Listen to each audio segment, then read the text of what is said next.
1 October বাংলাদেশের জনপ্রিয় satellite television channel আইয়ের জন্মদিন।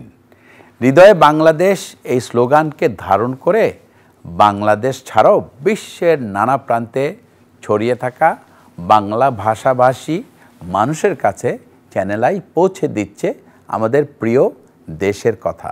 2010 সাল থেকে চ্যানেল আইয়ের অনুষ্ঠান সূচিতে যুক্ত হয় সম্পূর্ণ ভিন্নধর্মী একটি অনুষ্ঠান, প্রকৃতি ও জীবন। ধারাবাহিক এই অনুষ্ঠানে তুলে ধরা হচ্ছে দেশের জীববৈচিত্র্য, প্রকৃতি, পরিবেশ সংরক্ষণের বিভিন্ন দিক। তথ্য নির্ভর এই অনুষ্ঠানের প্রতিটি পর্বেই থাকে প্রকৃতি সংরক্ষণের বার্তা। চ্যানেল আইয়ের জন্মদিন উপলক্ষে প্রকৃতি ও জীবন অনুষ্ঠানের প্রথম দিকের পর্বগুলো নিয়ে সাজানো হয়েছে আমাদের আজকের এই অনুষ্ঠান। চলুন দেখে আসি প্রকৃতি ও জীবন অনুষ্ঠানের বিগত বছরগুলোতে প্রচারিত পর্বসমূহ নিয়ে কিছু তথ্য ও চিত্র। প্রকৃতি ও জীবন অনুষ্ঠানে আপনাদের সবাইকে স্বাগতম।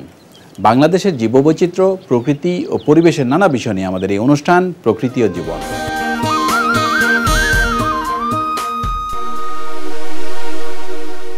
জলজ স্তন্যপায়ী প্রাণীদের মধ্যে এক বিশেষ প্রাণী ভোঁদর।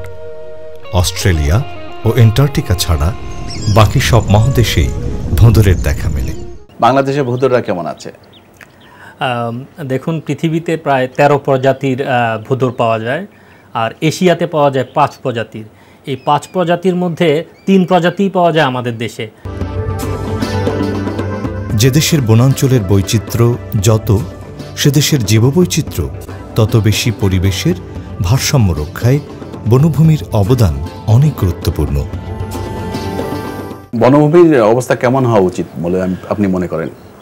বনভূমি ডিপেন্ড করে আপনার ইকোসিস্টেমের উপরে, এবং ইকোসিস্টেমের 2টা মেজর কম্পোনেন্ট হচ্ছে অ্যাবায়োটিক অ্যান্ড বায়োটিক ফ্যাক্টর। এদের ইন্টারাকশনেই বনাঞ্চলের ইকোসিস্টেমটা তৈরি হয়। শীতের শেষে এইসব পাখিরা ফিরে যায় তাদের প্রজনন ভূমিতে। এদেরকে আমরা পরিযায়ী পাখি বলি। There are some rare migratory birds coming to Bangladesh. Would you tell us something about that? The one that is getting maybe the most headlines internationally at present is the spoon-billed sandpiper, which is a small shorebird about 5 inches long with a unique flattened spoon-shaped bill. আমাদের দেশের অবিরাম বয়ে চলা নদীগুলো যেন মানুষের জীবন ও জীবিকার প্রতিচ্ছবি। বর্তমানে আমাদের নদ নদীর অবস্থা কি? খুব খারাপ।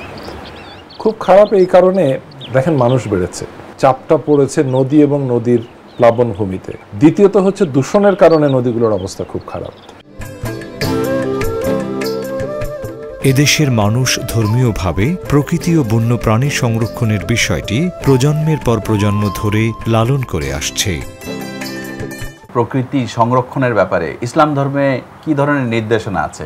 রাসূলুল্লাহ সাল্লাল্লাহু আলাইহি ওয়াসাল্লাম বলেছেন, কোনো মুসলিম যদি কোনো বৃক্ষরোপণ করে, যত মানুষ, পশু, পাখি, কীট পতঙ্গ উপকৃত হবে, তার দোয়া আন্তরিক এবং আল্লাহর রহমত, দয়া, করুণা সারা জীবন ভর সে পেতে থাকবে। সুন্দরবন আমাদের দেশের অন্যতম প্রতিবেশ ব্যবস্থা। এই ভিন্নধর্মী প্রতিবেশে অভিযোজিত হয়েছে বহু প্রজাতির পাখি। কোন পাখিগুলো সুন্দরবন ছাড়া আর কোথাও নেই? প্রথমেই বলতে হবে কালামুখ প্যারা পাখি। এই প্যারা পাখিটা ম্যাস্কড ফিনফুট, সুন্দরবনের বাইরে কোথাও বাংলাদেশে নেই, কোনোদিনও দেখার সম্ভাবনা নেই। ক্ষুদ্র পিপিলিকা হতে শুরু করে বাহারি প্রজাপতি, মথ ও ঘাসফড়িং সবই কীটপতঙ্গের অন্তর্ভুক্ত। মৌমাছি আর পিঁপড়া, এরা কীটপতঙ্গের কোন দলে পড়ে? কীটপতঙ্গ পড়ছে আর্থ্রোপোডা নামে একটা পর্ব আছে, এবং এখানে শ্রেণিয়াস ইনসেক্টা, যার বিশেষ বৈশিষ্ট্য হচ্ছে যে এদের দেহটা মাথা, ধর এবং অ্যাবডোমেন এই 3টা অংশে বিভক্ত। আমাদের জলাশয়ে বিচরণরত পাখিদের মধ্যে জৌরালি ও জিরিয়া পাখিরা অন্যতম। দুটো পাখি আমরা দেখতে পাই এই উপকূলীয় অঞ্চলে বেশি, একটি হলো জৌরালী আর একটা হলো জিরিয়া, এদের বর্তমান অবস্থা কেমন? এদের অবস্থা আমাদের এখানে অ্যাসেস করা হয় নাই, তবে আগের তুলনায় এরা সংখ্যা অনেক কম। তার কারণ সারা পৃথিবীতে একই কারণ, একসময় ব্রিটিশ ডিশ হিসেবে কিন্তু এই পাখিগুলি ইউজ করা হতো, খাওয়ার পাখি ছিল। হ্যাঁ।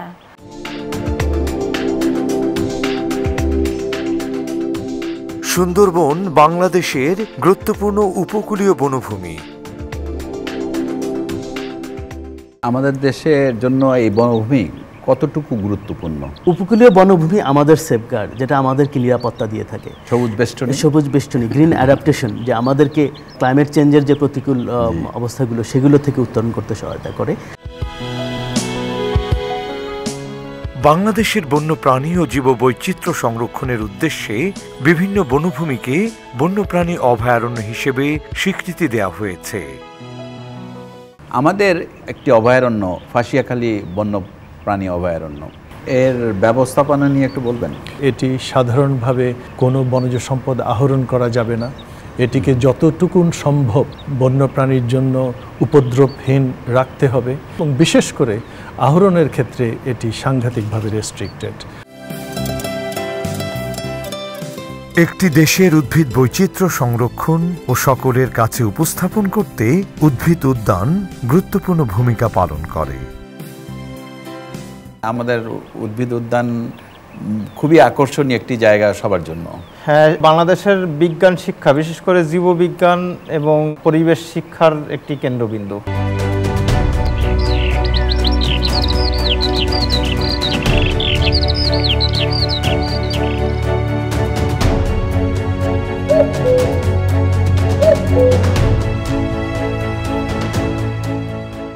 আমরা বন্যপ্রাণীকে আমাদের খাবার হিসেবে গ্রহণ করা শুরু করেছি।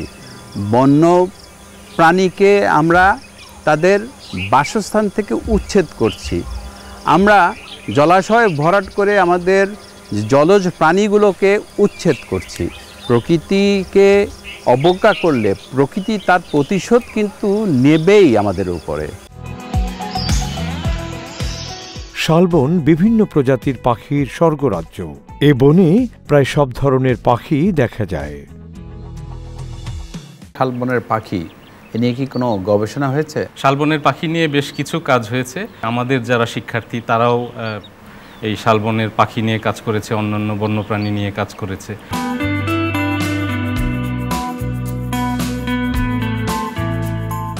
বাংলাদেশকে সবুজে সাজাতে নানা কার্যক্রম বাস্তবায়ন করা হচ্ছে।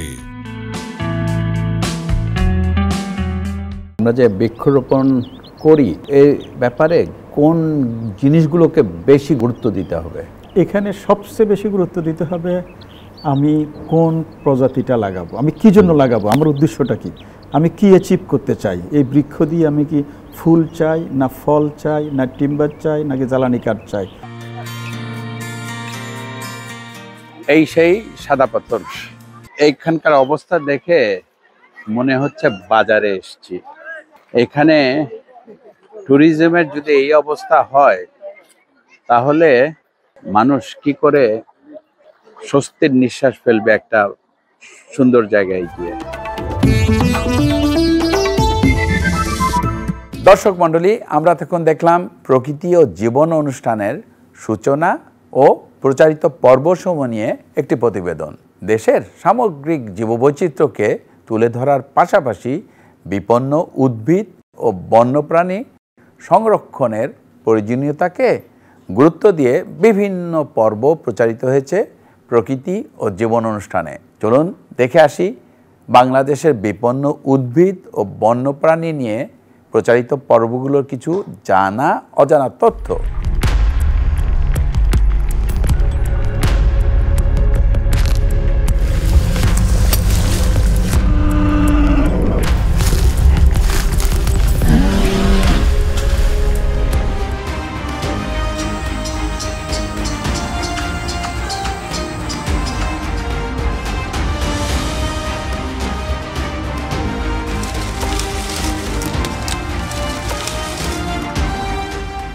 কাঁঠালের মতো এই ফলটি আসলে কাঁঠাল না, এটা কিন্তু এই গাছটিরই ফল, যে গাছটির নাম হলো চাপালিশ। ফলটি আমরা খাই না, কিন্তু যারা খায় তারা কিন্তু এটার উপর নির্ভরশীল। তারা হচ্ছে আমাদের বন্যপ্রাণী।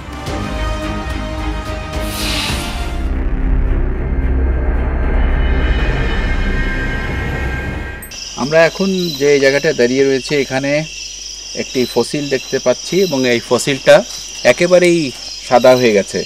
গাছই একসময় মরে গিয়ে যখন মাটির নিচে অনেক বছর ধরে পড়ে থাকে তখন কিন্তু এই ফসিল হয়ে যায় এবং পাথর হয়ে যায়, এবং এটাই একসময় আবার রূপান্তরিত হয় কয়লাতে।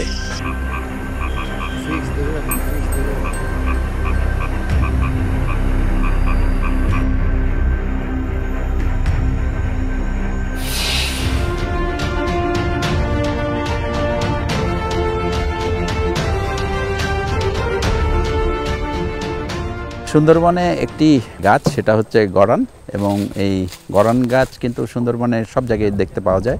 কেওড়া আছে, সুন্দরী আছে। এইখানে সুন্দরী গাছের একটি সমস্যা হয়েছে যে আগামারা রোগ এবং ফাঙ্গাস, যে রোগটি হচ্ছে সুন্দরী গাছের, সেই রোগটির কারণে অনেক সুন্দরী গাছ কিন্তু মারা গেছে। সুন্দরবনে যাবতীয় যত ধরনের গাছ, বন্যপ্রাণী এবং যে ইকোসিস্টেমের যেই কাজটি হচ্ছে সুন্দরবনকে ঘিরে, সেটাকে কিন্তু রক্ষা করা, সংরক্ষণ করা আমাদের সবার দায়িত্ব।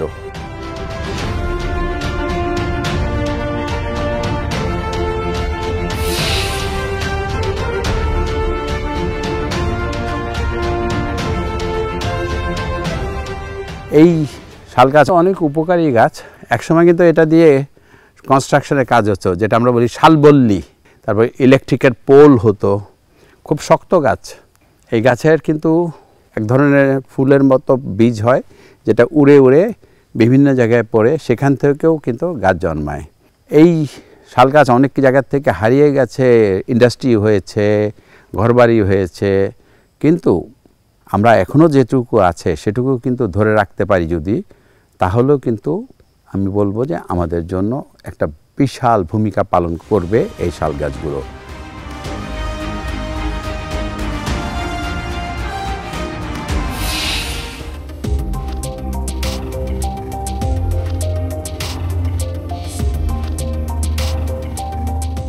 শকুন বছরে মাত্র একটি ডিম পাড়ে। প্রজনন হয় নভেম্বর ডিসেম্বর মাসে শকুনের। ধীর গতির বংশবৃদ্ধির কারণেও কিন্তু আমরা কিন্তু শকুন তেমনভাবে দেখতে পাই না। শকুন ধ্বংস হয়ে যাওয়ার মূল কারণই হচ্ছে ডাইক্লোফেনাক ইনজেকশন, যেটা গবাদি পশুকে দেওয়া হয়, এবং সেই গবাদি পশু খেয়েই কিন্তু আজকে শকুনগুলো হারিয়ে গেছে।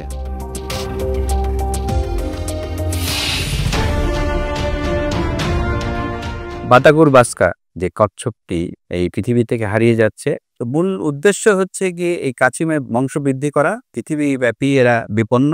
আমাদের প্রকৃতির থেকে যে প্রাণীগুলো হারিয়ে যাচ্ছে কিংবা যে প্রাণীগুলো সংকটাপন্ন, সেই প্রাণীগুলোকে যেন আমরা রক্ষা করতে পারি, এবং বিশেষ করে বাংলাদেশের জন্য। কারণ এই প্রকৃতিতে এই প্রাণীগুলো যদি না থাকে, আমরা কিন্তু আমাদেরও জীবনও বিপন্ন করে ফেলব।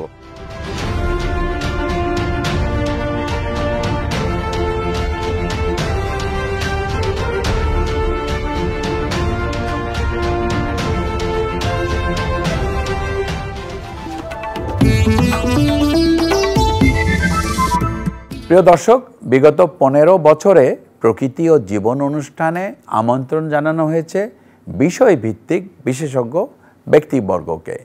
তাদের অনেকেই এখন আমাদের মাঝে নেই। অধ্যাপক ডক্টর জাকের হোসেন, নিঃসর্গী দ্বিজেন শর্মা সহ অনেককেই আমরা হারিয়েছি। প্রায়ত সেই গুণী ব্যক্তিদের স্মরণ করছি কৃতজ্ঞ চিত্রে। দর্শক, এই পর্যায়ে প্রায়ত গুণী ব্যক্তিদের অংশগ্রহণে প্রচারিত পর্বগুলো কিছু অংশ দেখে আসি।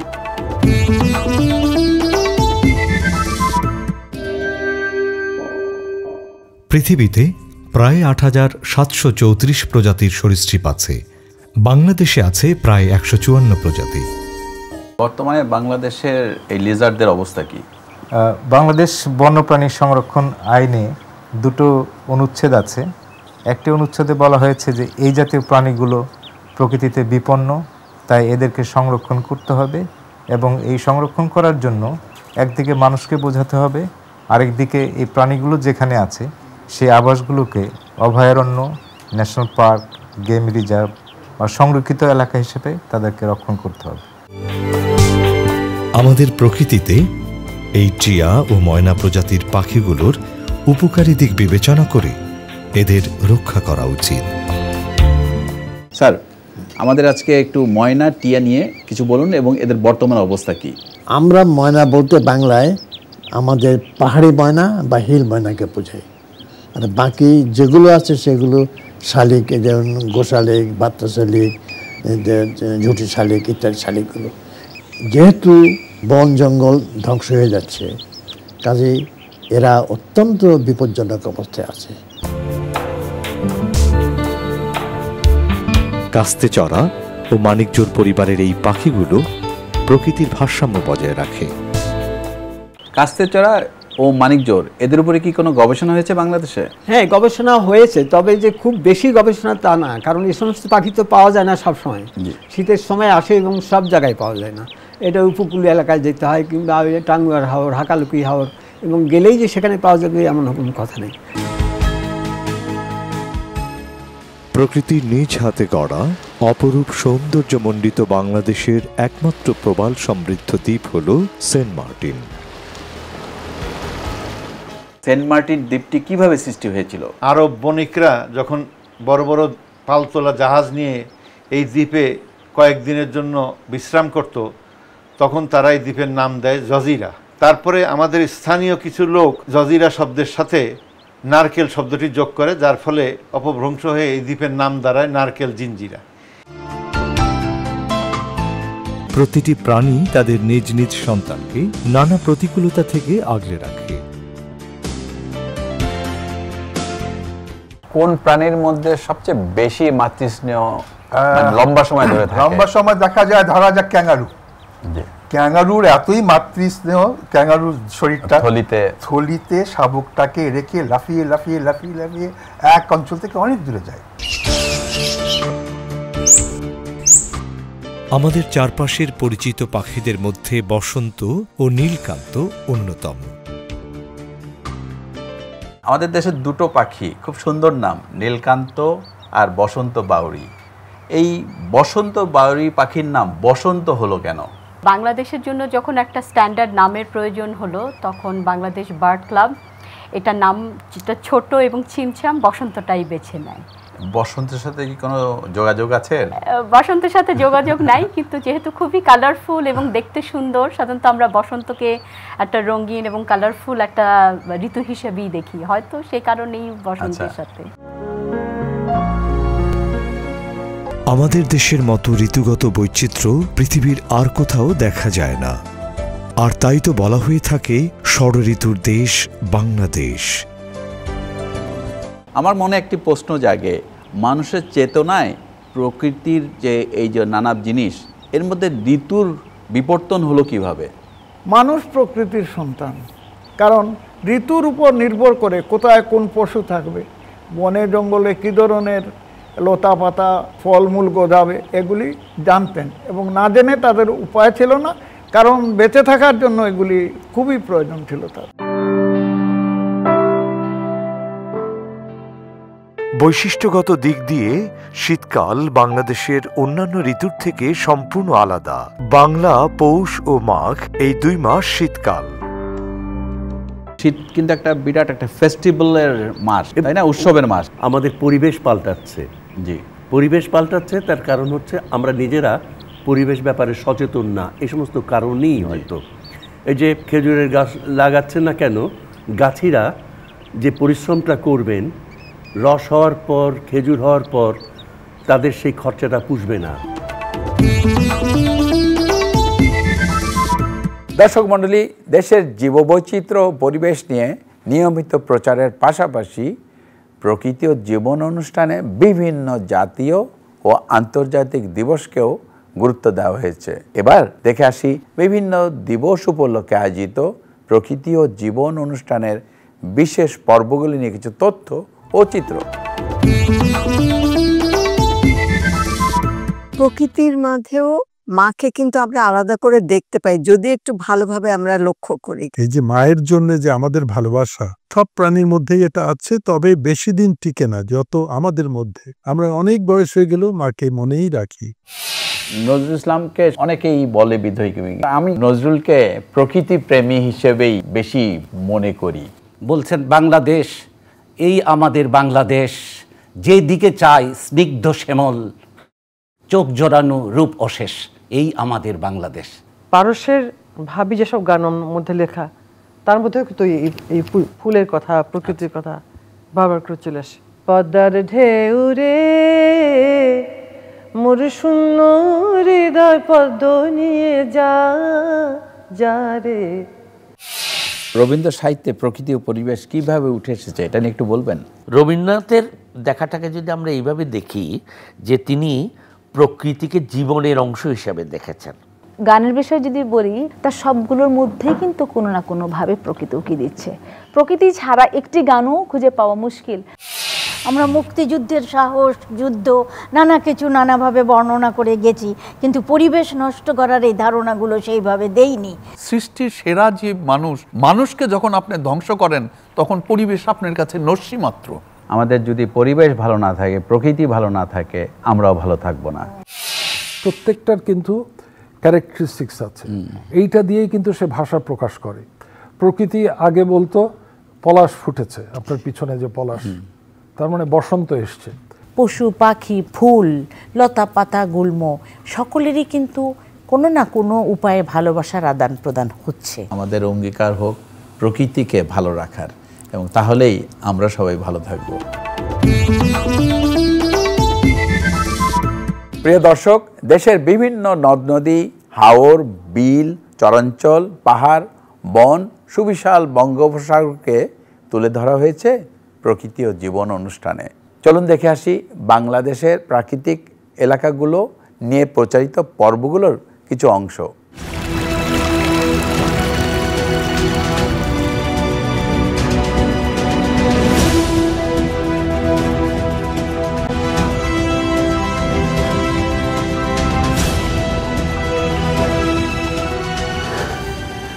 বেশ কঠিন কাদা, ঢুকে গিয়েছিলাম একেবারে হাঁটুর উপর পর্যন্ত। বেশ একটা যুদ্ধ করে কাদার থেকে উঠে আসতে হলো।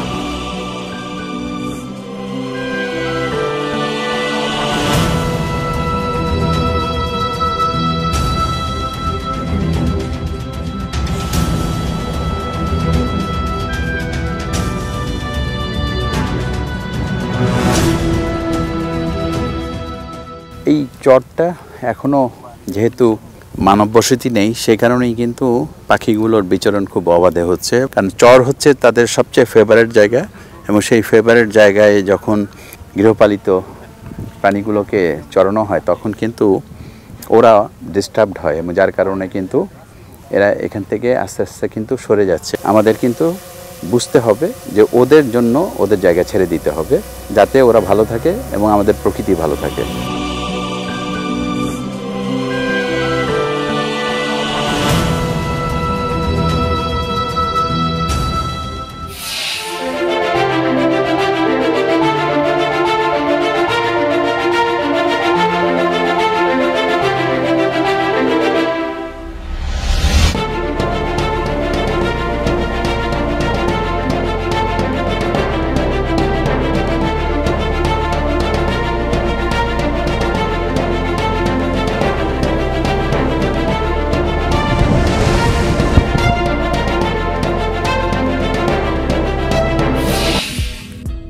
অনেক কালেম পাখি এখানে দেখা যাচ্ছে, তার পাশাপাশি হাঁসও আছে অনেক ধরনের। আমাদের একটি ভ্রান্ত ধারণা আছে যেটা এসে বোধহয় বাংলাদেশের সব মাছ খেয়ে ফেলছে এবং শস্য খায়, তাও খায় না কিন্তু এরা সাধারণত এই জলজ উদ্ভিদ এবং শামুক, ঝিনুক এগুলোই খেয়ে বেঁচে থাকে।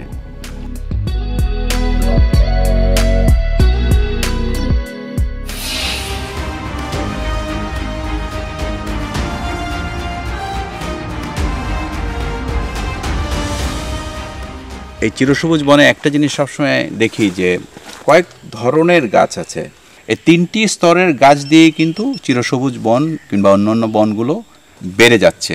এই ধরনের তিনটে স্তর না থাকলে কিন্তু ছোট পাখি এবং বড় পাখি, ছোট প্রাণী, বড় প্রাণী তাদের বাসস্থান কিন্তু থাকতো না। সুতরাং প্রকৃতির এই ঝোপঝাড় এবং বন জঙ্গল আমাদের জন্য যেমন উপকারী, তেমনি এই বন্যপ্রাণীদের জন্য কিন্তু খুবই উপকারী।